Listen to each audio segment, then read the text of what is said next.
We are following breaking news out of Mount Juliet, where the TBI is investigating a deadly officer-involved shooting.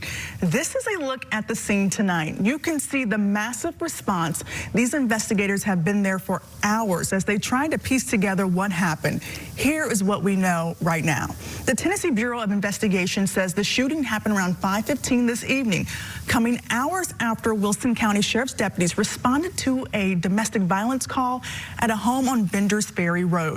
The man at the house barricaded himself inside, and after a prolonged negotiation with officers, came outside and fired a handgun at deputies. Now, the TBI says those deputies returned fire, killing the man. Nobody from the sheriff's office was injured. We are keeping in touch with the TBI through the night for more details.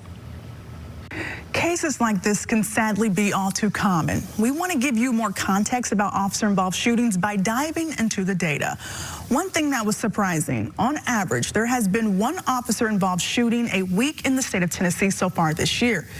The Tennessee Bureau of Investigation has investigated 17 shootings over 119 days.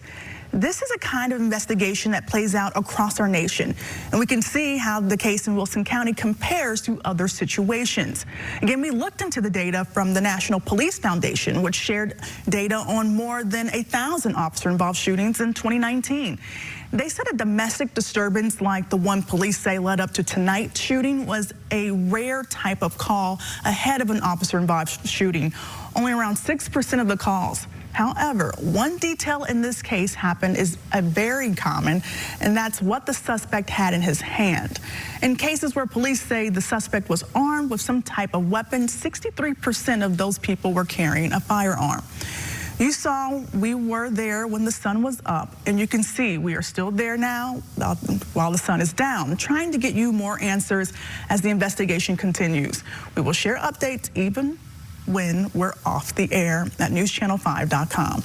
We're going to keep pushing for updates and provide context to make sure you have the full story.